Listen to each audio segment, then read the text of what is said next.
In this video, we're going to talk about the concept of designing around someone else's patent.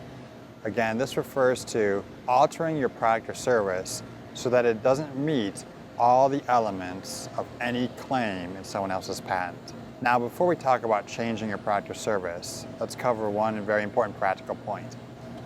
When someone has an issued patent, they have to pay maintenance fees at 3.5 years, 7.5 years, and 11.5 years after the date their patent issued. These maintenance fees aren't cheap.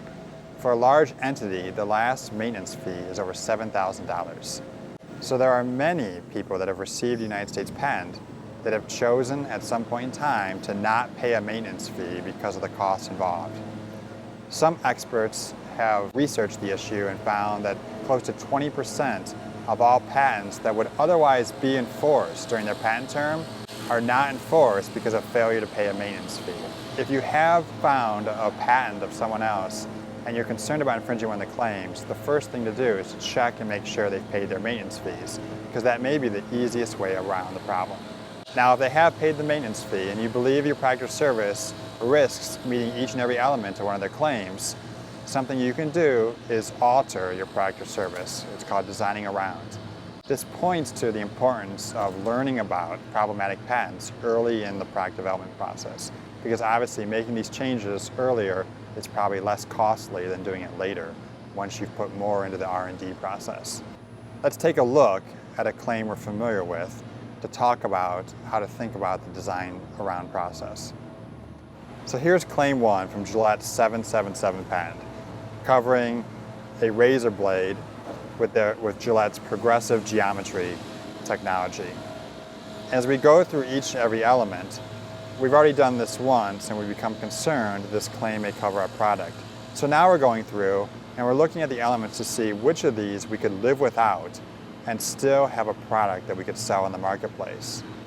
Now for the first two, a guard and a cap, I imagine it may be hard to design a razor that doesn't have a guard and a cap. But when we look at the next elements, we see much more detail and more opportunity for designing a razor that doesn't include some of these details. For example, a group of first, second, and third blades. We know that we could perhaps design a razor if it doesn't include at least 3 blades, would not infringe this claim. We could also perhaps alter the geometry. This element, starting with a group of first and second and third blades, requires that all 3 of these blades are located between the guard and cap. Perhaps you could structure the razor so that not all 3 of the blades are between the guard and the cap. You could also alter some of the specific geometry. So this claim requires that the first blade, defining a blade edge nearest the guard, has a negative exposure of not less than minus 0.2 millimeters. You could tweak this so that you are less than 0.2 millimeters in terms of this negative exposure, and you would not infringe this claim.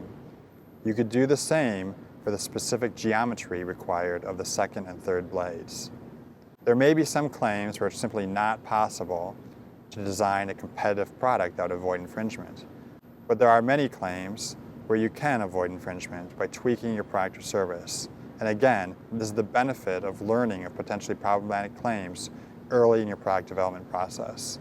So one other thing to keep in mind is that if the owner of the patents you're examining has pendency before the Patent Trademark Office, and what I mean by pendency is they have continuation applications pending that claim priority to the patent you're looking at, then this should add to your concern.